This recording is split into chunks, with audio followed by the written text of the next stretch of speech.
बिस्मिल्लाहिर्रहमानिर्रहीम। ओके जी, सो आज जो हमारा टॉपिक है that is thyroid disease. Book को एज यूजुअल हम फॉलो करेंगे। Page number is 193 thyroid disease. अच्छा, thyroid is one of the most important hormones when it comes to human body, क्योंकि थायराइड हार्मोन हमारा ओवरऑल मेटाबॉलिज्म को control करता है। यानी जितने भी मेटाबॉलिक रिएक्शंस हमारी बॉडी में दे टेक प्लेस, उनको थायराइड डिटरमिन कर रहा होता है कि वो रिएक्शंस किस तरह से होंगे, मेटाबॉलिज्म किस तरह से होगा, स्लो होगा, फास्ट होगा, किस तरह से होगा। बहुत सारे लोग ये कहते हैं कि जी हमारा मेटाबॉलिज्म बहुत स्लो है और हम जो भी खाते हैं वो बहुत ज़्यादा हमारा वेट गेन हो जाता है। और कॉमन लैंग्वेज में लोग ये भी कहते हैं जी हमारा तो हमें हवा भी लग जाती है। सो विच मीन्स कि हमारा मेटाबॉलिज्म इतना स्लो है कि हम अगर थोड़ा सा भी कुछ खाते भी हैं, चख भी लेते हैं, तो वो भी हमारा वेट गेन के अंदर कंट्रीब्यूट कर रहा होता है। जिसका मतलब ये होता है इन अदर वर्ड्स कि उनका बेसिकली मेटाबॉलिज्म या मेटाबॉलिक रेट स्लो होता है। और इसी तरह से कुछ लोग जैसे होते हैं जिनका मेटाबॉलिज्म सुपर फास्ट होता है और अपेरेंटली हमें लगता है कि वो बहुत ज़्यादा खाते हैं, या may be you can say relatively unhealthy खाते हैं, लेकिन स्टिल वो वेट गेन नहीं करते, वो ओबीस नहीं होते, वो ओवरवेट नहीं होते। तो उसकी क्या रीज़न है? उसकी जनरली रीज़न ये होती है कि उनका मेटाबॉलिज्म या मेटाबॉलिक रेट काफ़ी फास्ट होता है। अच्छा, अब जनाब होता ये है कि obviously everyone wants to accelerate his और हर मेटाबॉलिक रेट, और उसके लिए लोग बहुत सारी चीज़ें करते हैं और इंटरनेट को यूज़ करते हैं कि किस तरह से वो अपना मेटाबॉलिक रेट को एक्सेलरेट कर सकते हैं। और उसके बारे में बहुत सारी मिसअंडरस्टैंडिंग्स हैं लोगों के दिमाग में। जैसे फॉर एग्जांपल पीपल थिंक कि जी मेटाबॉलिक रेट को एक्सेलरेट करने के लिए हमें मे बी लेमन और ग्रीन टी हमें यूज़ करना चाहिए, मे बी सिनेमन यूज़ करना चाहिए, डिटॉक्स वाटर यूज़ करना चाहिए, क्योंकि जी वो टॉक्सिन्स हैं बहुत सारे बॉडी में जिसकी वजह से मेटाबॉलिक रेट एक्सेलरेट नहीं हो पा रहा है, and things like that. This is all wrong.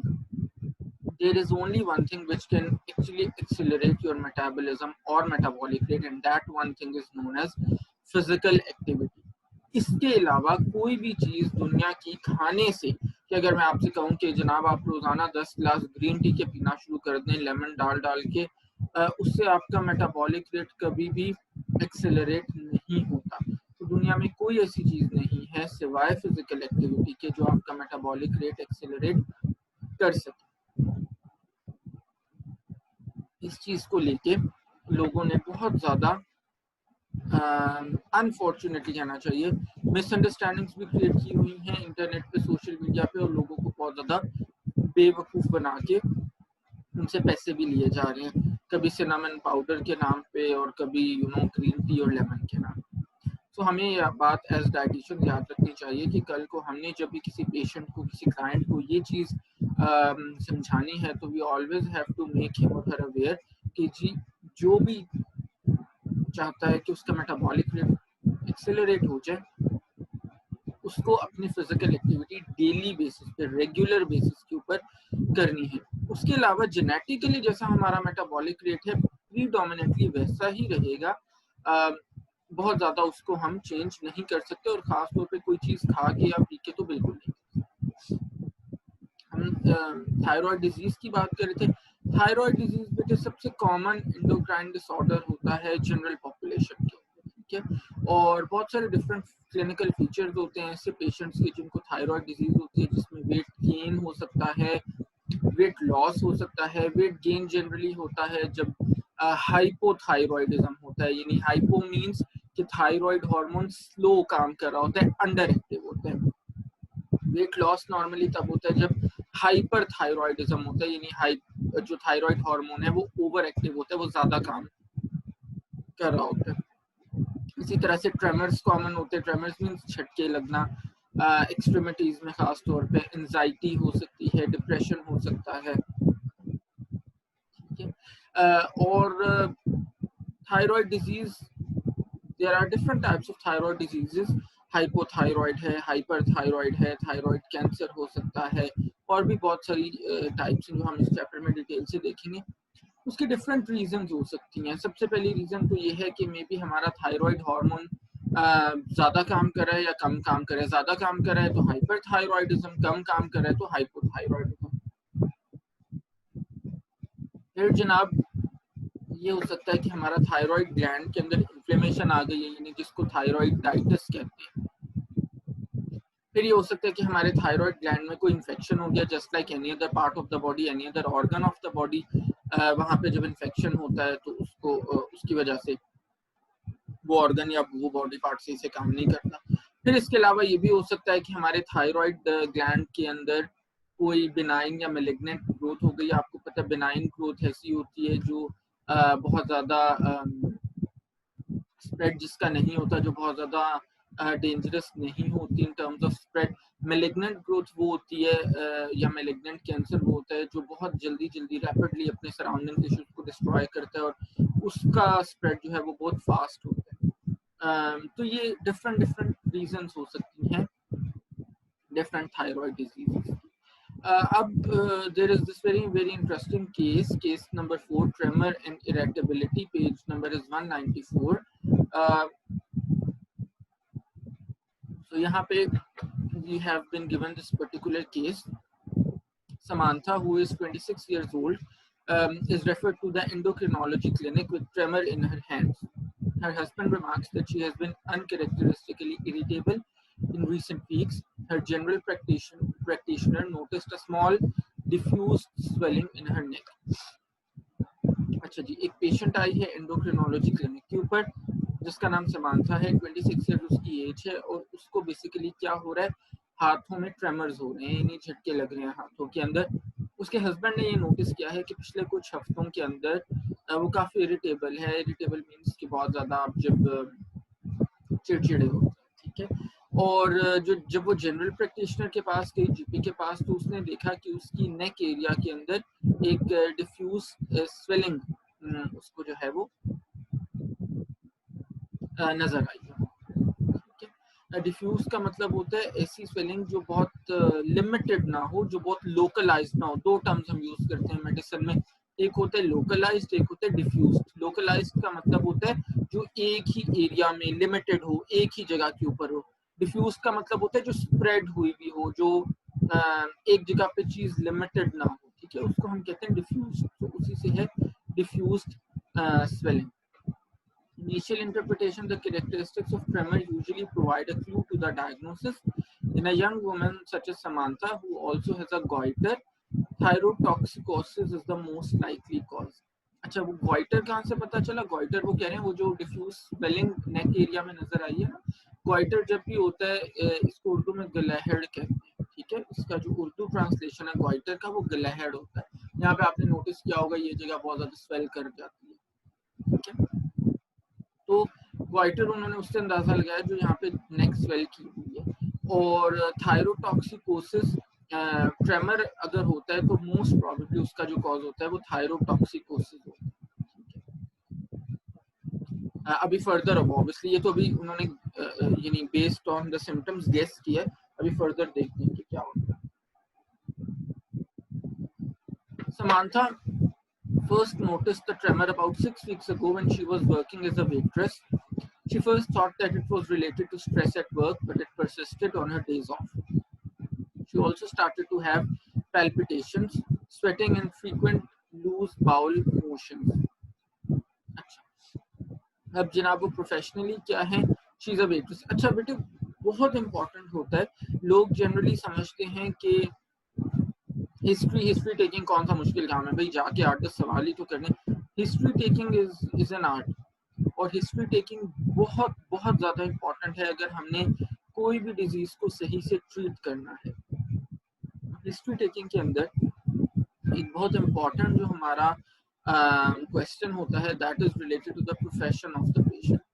अब आप देखो, अगर इस केस को एसोसिएट करो इसके प्रोफेशन से, ट्रेमर्स हो रहे थे उसको, हाथों में झटके लग रहे थे, वो क्या काम करती है? She is a waitress in a restaurant. अब देखो वेटर्स का काम क्या होता है कि उन्होंने हेवी ट्रेज को उठा के तो उन्होंने हर वक्त मूव करना होता है, और समटाइम्स आप देखोगे कि दे आर सो एक्सपर्ट, उन्होंने फिंगर टिप्स के ऊपर ट्रेज उठाई होती है, समटाइम्स दोनों हाथों में ट्रेज उठाई होती हैं और स्टिल वो गिरती नहीं है उनके हाथ से। तो अब देखो उसको ट्रेमर्स लगने हैं। अब कॉमन एक मैन जो है वो ये कहेगा अच्छा ट्रेमर झटके लगने की वजह ये हो सकती है कि जी भाई वो वेट्रेस है, तो ऑब्वियसली वो जब उसका काम इस तरह का है, वो मे बी एक ही एंगल पे ज्यादा देर हैवी ट्रेस को होल्ड करी है, उसकी वजह से उसको झटके लगना शुरू हो गए। तो ये चीज बहुत ज्यादा मैटर करती है। ठीक है, सो उसको भी शुरू में ऐसा ही लगा, लेकिन ये है कि जिन दिनों वो काम नहीं कर रही होती थी उन दिनों भी उसके हाथों में इसी तरह झटके लग रहे थे। ठीक है, फिर उसके साथ साथ उसको स्वेटिंग स्टार्ट हो गई, उसके बाउल मूवमेंट्स जो थे वो खराब हो गए। सो इस सारी चीज़ों की वजह से उसको ये लगना शुरू हो गया कि definitely there is some problem. Palpitation भी उसको स्टार्ट हो गई। आपको पता है पैल्पिटेशन वो वाली फीलिंग होती है जब आपका हार्ट बहुत जोर से बीट कर रहा हो। ठीक है जी, अच्छा आगे चलते हैं। At her GP appointment she was surprised to learn that she had lost 5 kgs of weight. ये उसको पता चला क्लिनिक में आके, उसने वैसे नोटिस नहीं किया, बट जब वो स्केल पे खड़ी हुई जीपी के पास आके तो 5 kgs उसने रिसेंटली लूज किया था। She has no personal history of serious illness and reports no recent short-term viral illnesses before appearance of her symptoms. अब वेट लॉस होने की बेटे 10,000 रीजन हो सकती हैं। तो उसके अंदर उन्होंने जब फर्दर इवेल्युएट किया, रिसेंट हिस्ट्री किसी डिजीज की उसको नहीं थी, इसी तरह से कोई वायरल अटैक भी उसको नहीं हुआ था, फिर कोई वो रेगुलर मेडिकेशंस भी जाहिर किसी चीज की नहीं ले रही थी। अच्छा, फिर इसके अलावा उसने कहा कि मैंने कोई ओवर द काउंटर ड्रग्स भी नहीं ली। Sometimes over the counter drugs लेने से भी हमारा वेट लॉस हो रहा होता है। अच्छा, ओवर द काउंटर ड्रग्स वो वाली होती हैं जो हम बगैर किसी हेल्थ केयर प्रोवाइडर के प्रेस्क्राइब के खुद से ले रहे होते हैं। जैसे पाकिस्तान में तो खैर अनफॉर्चुनेटली बहुत ही कॉमन है, मेरे सर में दर्द हुई तो मुझे क्या लेना है, मुझे पैरासिटामोल लेनी है, डिस्प्रिन ले लेनी है मुझे। ठीक है, या खैर हमारे तो क्या कहना, सर में दर्द तो बहुत छोटी सी बात है, हम तो मेरा ख्याल है बहुत से रिसर्च स्टडीज ये कहती हैं कि पाकिस्तान में सेल्फ मेडिकेशन या ओवर द काउंटर जो प्रेस्क्रिप्शन ड्रग्स हैं उनका यूज बहुत बहुत ज्यादा है। सो उसने कहा कि जी मैं कोई ओवर द काउंटर ड्रग्स, कोई खुद से ड्रग्स भी नहीं लेती। समांथा का फर्दर जब उन्होंने हिस्ट्री ली तो पता चला कि वो वंस अ वीक अपने फ्रेंड्स के साथ बाहर जाती है, वो जाके अल्कोहल लेती है 5 यूनिट्स अप्रॉक्सीमेटली। हाँ, ये इंपॉर्टेंट है, 10 सिगरेट्स वो डेली पीती है, मेंस्ट्रुएशन उसकी रेगुलर है, प्रेगनेंसी नहीं है उसको, और उसका फ्यूचर में नियर फ्यूचर में होने का कोई प्लान भी नहीं है। हाँ, एक और जो बहुत इंपॉर्टेंट चीज फैमिली हिस्ट्री से पता चली वो ये थी कि समांथा की मदर को हाइपोथायरॉयडिज्म है और उसकी एक कजन को थायरॉयडेक्टमी भी हुई है रिसेंटली फॉर हाइपरथायरॉयडिज्म। थायरॉयडेक्टमी, अच्छा बेटे, किसी भी टर्म के एंड पे जब एक्टमी आता है ना तो उसका मतलब होता है removal of that particular body part. ठीक है, तो थायरॉयडेक्टमी का मतलब है कि एक ऐसा सर्जिकल प्रोसीजर जिसके अंदर हम थायराइड ग्लैंड को या तो पूरी तरह या फिर थायराइड ग्लैंड का कुछ पार्ट हम रिमूव कर देते हैं बिकॉज ऑफ थायरोटॉक्सिकोसिस। यानी थायरोटॉक्सिकोसिस का मतलब है कि हमारी बॉडी में थायराइड हार्मोन एक्सेसिवली प्रोड्यूस हो रहा होता है, और वो इतना एक्सेसिवली प्रोड्यूस होता है कि वो मेडिकेशन से या किसी और चीज से हम उसको उस प्रॉब्लम को एड्रेस नहीं कर सकते। So the only option left is कि हम थायराइड ग्लैंड को सर्जिकली बॉडी से रिमूव कर दें, या डिपेंडिंग ऑन द सिचुएशन या तो पूरे का पूरा ग्लैंड रिमूव कर देते हैं या फिर part of the gland, so that वो जो इतना एक्सेस में थायराइड प्रोड्यूस हो रहा है वो ना हो। अच्छा जनाब, अब एग्जामिनेशन उसकी उन्होंने की तो she looks anxious and has a fine tremor of her outstretched hands. यानी जब वो हाथों को ऐसे लंबा करती है तो उसके ट्रेमर्स उसको होते हैं हाथों में। एंशियस नजर आती है वो। Palms are warm and clammy. हाथों की जब हथेलियों को उन्होंने देखा तो वो गर्म थी। एंड क्लैमी होता है बेटे जब हमारा अनयूजुअली बहुत ज्यादा डैम्प जब हमारा सरफेस होता है, यानी जैसे हाथों में बहुत ज्यादा नमी या बहुत ज्यादा पसीना आता है, उसको क्लैमी कहते हैं। ठीक है, She has tachycardia with a regular heart rate of 105 beats per minute. Tachycardia होता है ऐसी कंडीशन जिसके अंदर हमारा heart rate 100 beats per minute से ज़्यादा बीट कर रहा होता है, ठीक है। तो उसको टैकीकार्डिया है। ब्लड प्रेशर उसका 142/60 है।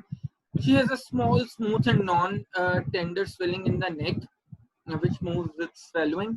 जब वो खाना खाती है तो वो जो स्वेलिंग है वो ऐसे मूव करती है। ऑब्वियसली नेक में है, यहाँ से खाना जाएगा तो यहाँ से ज़ाहिर है वो स्वेलिंग भी मूव करेगी। Her eyes are prominent with bilateral lid retraction.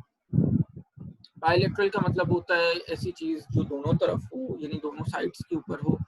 Eyelid retraction का मतलब होता है कि ऐसी कंडीशन जहाँ पे हमारा अपर आईलिड जो है वो आई के एबनॉर्मली ऊपर रहता है, ठीक है। यानी जनरली जिस पोजीशन पे हमारा आईलिड होना चाहिए उससे एबनॉर्मली ज्यादा ऊपर रहता है, ठीक है। या फिर ये भी हो सकता है कि जो लोअर आईलिड है वो हमारा एबनॉर्मली लोअर रहता है, जहाँ पे नॉर्मली होता है उससे अगर हम कंपेयर करें, ठीक है। तो इसको हम कहते हैं आईलिड रिट्रैक्शन। और बायलैटरल का मतलब होता है दोनों साइड पे, दोनों तरफ।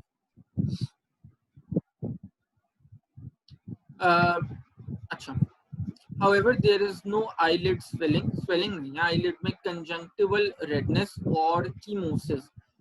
conjunctiva आपको पता है it's a tissue that is inside of the eyelids के अंदर जो टिश्यू होता है उसको कंजंक्टिवा कहते हैं, ठीक है। कीमोसिस क्या होता है? कीमोसिस कहते हैं स्वेलिंग ऑफ कंजंक्टिवा, या कंजंक्टिवा में जब ओडेमा होता है यानी फ्लूइड एक्यूमुलेशन होती है या स्वेलिंग होती है, उस कंडीशन को हम क्या कहते हैं? उस कंडीशन को हम कहते हैं कीमोसिस। तो कीमोसिस उसको नहीं है, या आईलिड की स्वेलिंग उसको नहीं है। Exophthalmos, limitation of eye movement और डिक्रीज विजुअल एक्विटी, ये कंडीशंस भी उसको नहीं है। एक्स एप्थॉल्मस होता है जब आई बहुत ज्यादा बल्ज आउट हुई हुई होती है। समटाइम्स होता है ना कि आप किसी को देखो तो उसकी आंख बहुत हम नॉर्मली टर्म यूज करते हैं, आंखें बहुत बाहर को निकली हुई हैं, उस कंडीशन को कहते हैं एक्स ऑप्थेल्मस, ठीक है। अच्छा जी, आई मूवमेंट भी उसकी ठीक है, और जनाब इसके अलावा जो विजुअल एक्विटी है उसकी वो भी ठीक है, वो भी खराब उसकी नहीं है। विजुअल एक्विटी बेटा इसका मतलब होता है कि एक्विटी कहते हैं कि जब आप किसी ऑब्जेक्ट का विजुअल एक्टिविटी यानी जब आप उसकी डिटेल्स को अच्छे से देख सको, ठीक है।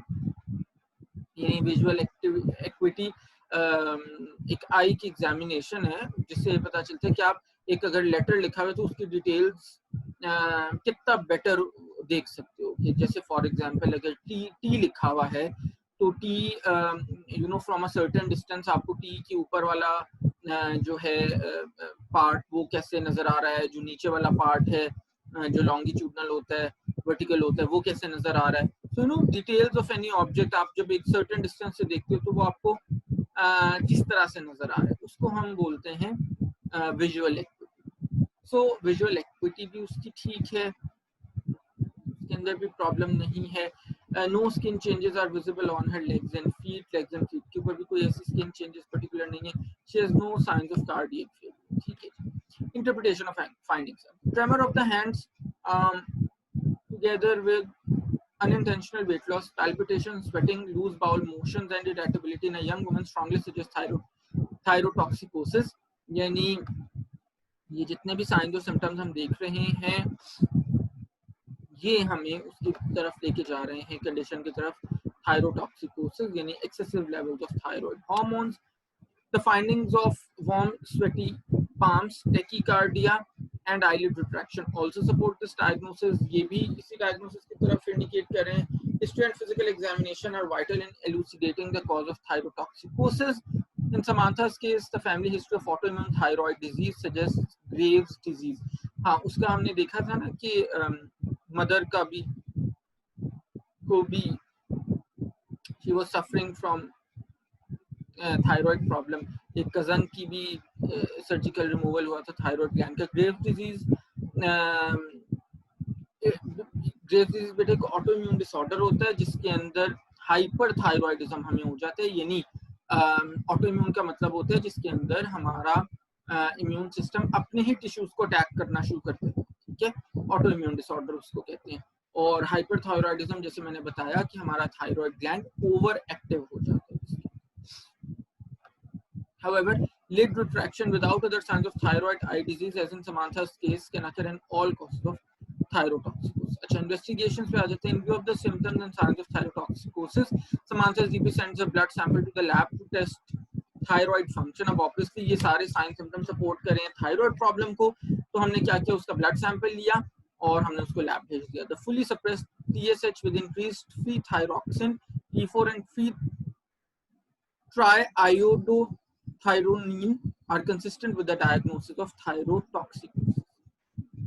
यानी वो ये कह रहे हैं कि जब लैब को सैंपल रिसीव हुआ, उन्होंने उस पर एनालिसिस किया ब्लड सैंपल के ऊपर, तो ये पता चला कि TSH के जो लेवल्स हैं समानता के वो बहुत ही ज़्यादा कम हैं, T4 के जो लेवल्स हैं वो इंक्रीज्ड हैं और इसी तरह से जो T3 के लेवल्स हैं वो भी इंक्रीज्ड।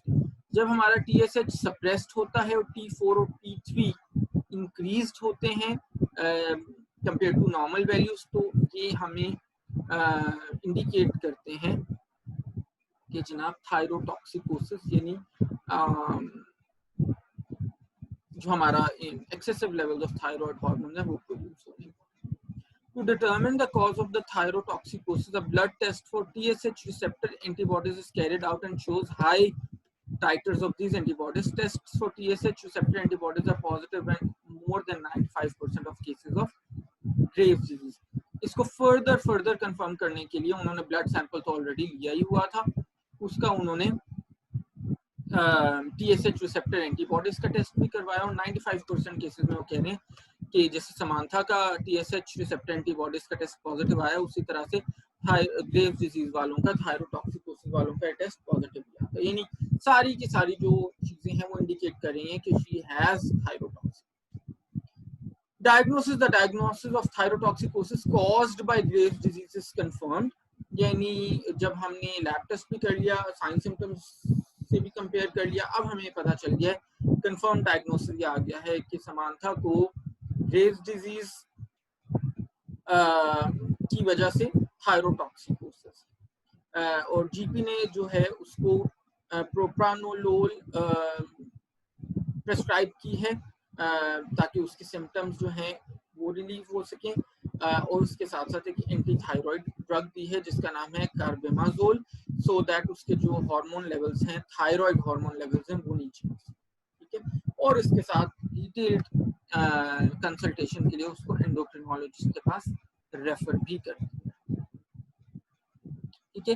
तो बहुत अच्छे से बड़ा डिटेल्ड केसेस का बेटा बड़ा फायदा होता है। केस स्टडीज हम जब भी करते हैं ना, हमें बड़ी सारी चीजें क्लियर हो जाती हैं। अब यही चीज अगर हम वर्ड बाय वर्ड टेक्स्ट से पढ़ रहे हो तो हमको शायद चीजें उस तरह से क्लियर नहीं होती, लेकिन जब हम केस स्टडीज के थ्रू स्टडी करते हैं तो हमें चीजें बहुत अच्छे से क्लियर हो जाती हैं, ठीक है। तो आई होप अभी आपको बड़े अच्छे से समझ में आ गया। अच्छा, फिगर 5.1 पेज नंबर 194 के बॉटम के ऊपर फिगर 5.1 बहुत ही इंपॉर्टेंट फिगर है और बहुत अच्छे से बहुत ही अच्छे से इन्होंने कंपेयर किया हुआ है features of hypothyroidism and hyperthyroidism. अगर आप लेफ्ट हैंड साइड पे देखो, जो बल्कि सी खातून है, दैट इज हाइपोथायरॉयडिज्म। जैसे मैंने बताया कि थायराइड ग्लैंड अंडर एक्टिव होता है तो हमारा मेटाबॉलिक रेट स्लो हो जाता है।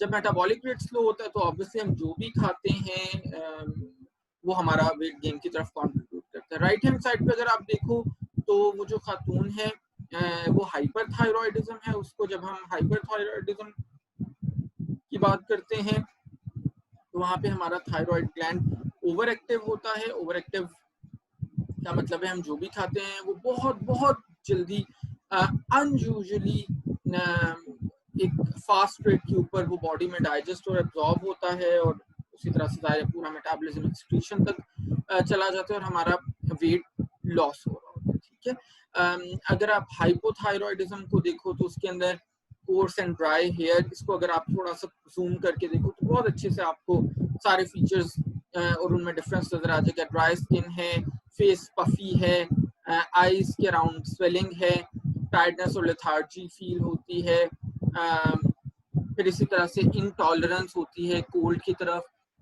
वेट गेन नजर आता है, फिर इसी तरह से ब्रेडिकार्डिया नजर आता है।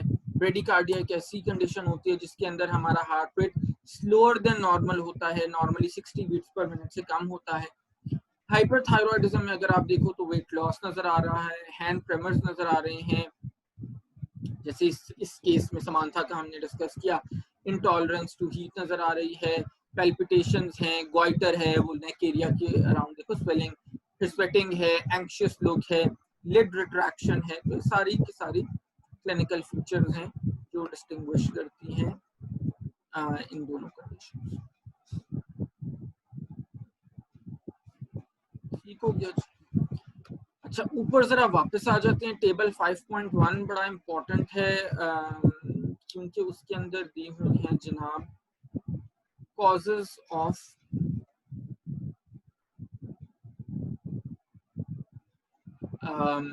ट्रेमर्स।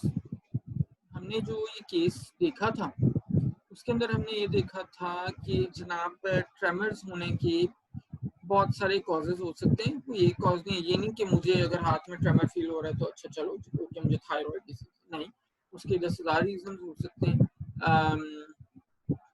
तो वो हम देख सकते हैं। सबसे पहला कॉज जो है फिजियोलॉजिकल है, सिवियर एंजाइटी और फियर। भाई it is something very very common. अगर हमारे सामने शेर आगे खड़ा हो जाएगा तो क्या होगा, ट्रेमर ही होंगे ना, हाथ हिलने लगेंगे ना, ऐसे हाथ पैर कांपने लगेंगे। Chronic alcoholism and alcohol withdrawal. अच्छा, बहुत सारे लोगों को ये होता है कि जब वो अल्कोहल को कम करने की कोशिश करते हैं तो उसके अंदर उनकी जो विथड्रॉल सिम्टम्स के तौर पे एक सिम्टम जो आता है वो होता है ट्रेमर्स का। यानी वो उनकी बॉडी इस हद तक यूज टू हुई होती है अल्कोहल की। सिगरेट्स में भी समटाइम्स ये आता है, सिगरेट का जब विथड्रॉल करते हैं तो उनको ये इस किस्म के ट्रेमर्स फील हो रहे होते हैं एक्सट्रीमिटीज के अंदर, हाथों में भी और पैरों में। ठीक है। फिर कुछ लोगों को पोस्चुरल ट्रेमर होता है। पोस्चुरल ट्रेमर होता है कि जी पोस्चर से है ना कि एक स्पेसिफिक पोजीशन में जब आप अपना हाथ अगर रखते हो बहुत देर तक तो स्पेशली अगेंस्ट ग्रेविटी, तो उसके अंदर जब आप हाथ वापस लेके आते हो तो आपको क्या ट्रेमर फील होता है। आप एक ही एंगल पे भी जब बहुत देर, अगर लेट से आप लेट के टीवी देख रहे हो, एक साइड के ऊपर आपने अपना सारा वेट डाला हुआ है, तो थोड़ी देर बाद आपको क्या होगा, वहां पे ट्रेमर फील होगा। ठीक है। क्लैपिंग ट्रेमर भी होता है, जैसे कुछ लोगों को जैसे लिवर डिजीज के अंदर एंसीफेलोपैथी होती है। एंसीफेलोपैथी मींस के ब्रेन को जब हमारा डैमेज होना शुरू हो जाता है, ठीक है, तो जब ब्रेन को डैमेज होना स्टार्ट होता है तो ऑब्वियसली जो लेग्स की या हैंड्स की, आर्म्स की मूवमेंट्स हैं वो अफेक्ट होती हैं, तो तभी हमें ट्रेमर्स फील होती है। अच्छा, हाइपोग्लाइसीमिया, अगर बहुत लो ब्लड शुगर लेवल्स हों तो वहाँ पे भी हमें ट्रेमर्स हो सकते हैं। थायरोटॉक्सिकोसिस जैसे अभी हमने डिस्कस किया इस केस में, ऑब्वियसली उसके अंदर तो होते ही हैं। एसेंशियल ट्रेमर फिर होता है एज के हिसाब से, नॉर्मली 40-50 प्लस के लोगों में कॉमन होता है। पार्किंसनिज्म, ऐसे लोग जिनको पार्किंसंस डिजीज होती है उनके केस में हमें नजर आता है ट्रेमर। ठीक है। और उसको हम पिल रोलिंग ट्रेमर कहते हैं। पिल रोलिंग ट्रेमर का मतलब है कि यानी ये टर्म ही वहां से निकले कि ऐसा इस डायरेक्शन में आपको ट्रेमर फील होता है, जैसे आप कोई ऐसे करके पिल रोल कर रहे होते हैं, इस तरह से, ऐसे जैसे कोई आपके हाथ में छोटी सी पिल है और आप उसको रोल करके फेंक रहे हो, इस तरह से आपको ट्रेमर फील हो रहा है। ठीक है, तो उसी से ये टर्म जो है पिल रोलिंग ट्रेमर है। पार्किंसन डिजीज आपको पता है, मूवमेंट एबनॉर्मैलिटीज होती हैं इसके अंदर, ओल्ड एज में नॉर्मली बहुत सारे लोग इससे अफेक्ट हो रहे हैं। अच्छा जी, then we have what, dystonia. Dystonia एक इट्स अ मूवमेंट डिसऑर्डर बेटे अगेन, जिसके अंदर एक इंडिविजुअल के जो मसल्स हैं वो अनकंट्रोलेबली कॉन्ट्रैक्ट हो रहे होते हैं, यानी हमारे मसल्स कॉन्ट्रैक्ट हो रहे होते हैं और वो हमारे कंट्रोल में नहीं होता, इसको हम डिस्टोनिया कहते हैं। इसमें भी सारे ट्रेमर्स होंगे। फिर सेरिबेलर डिजीजेस, सेरिबेलर डिजीजेस वो वाली डिजीजेस होती हैं जिसके अंदर हमारी कंजेनिटल भी हो सकती हैं, बाय बर्थ भी हो सकती हैं, यानी सेरिबेला से जो रिलेटेड डिजीज होती हैं उनके लिए अम्ब्रेला टर्म हम यूज करते हैं, सेरिबेलर डिजीजेस, यानी ब्रेन से रिलेटेड जाहिर जो भी डिजीजेस होंगी उसके अंदर फिर ट्रेमर्स तो हमारे होंगे। उसकी एग्जांपल्स कुछ यहाँ पे दी हुई हैं सेरिब्रल साइंस की, जैसे nystagmus. Nystagmus it's condition related to eyes, जिसके अंदर बेटे हमारी आंखें बहुत ज्यादा रेपिटेटिव अनकंट्रोल्ड मूवमेंट्स होती हैं। आपने देखा होगा कुछ लोग बहुत ज्यादा आंखें झपकते हैं, a lot more than the usual, उसको निस्टैगमस कहते हैं हम। फिर और क्या, जिसके अलावा एटैक्सिया आपको मैंने बताया था last time, gait abnormality, gait यानी वो चाल से रिलेटेड, यानी हम सही से चल नहीं सकते। पास्ट पॉइंटिंग जैसी कंडीशन होती है जहाँ पे हम यानी हमने फिंगर करनी है अगर किसी ऑब्जेक्ट की तरफ, किसी चीज को हमने इंडिकेट करना है कि ये चीज पड़ी हुई है, तो वो हम एक्यूरेटली उसको पॉइंट नहीं कर सकते, यानी अगर हमने इस डायरेक्शन में पॉइंट करना तो एक्चुअली हमारी फिंगर ऐसे जा रही होती है। ठीक है, तो उसको हम पास्ट पॉइंटिंग कहते हैं।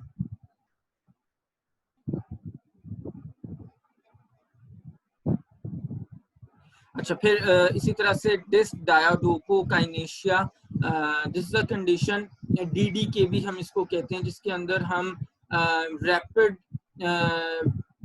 मूवमेंट्स जो है उनको परफॉर्म नहीं कर सकते। जैसे जनाब may be you can say कि अगर मुझे फटाफट से अपना हाथ ऐसे फ्रंट पे लेके आना है, या लेट से मक्खी है और मुझे ऐसे करना है एकदम, you know I can not do this in a jiffy, फटाफट से मैं नहीं कर सकता, 1-2 सेकंड में मैं नहीं कर सकता, it would take me time बाकायदा से। ठीक है, तो इसको हम कहते हैं डीडीके, डिसडायोडोकोकाइनेशिया। ठीक है, ये टर्म्स थोड़ी सी मुश्किल है लेकिन ऑब्वियसली आपको पता होनी चाहिए। ठीक है जी। अच्छा, फिर जनाब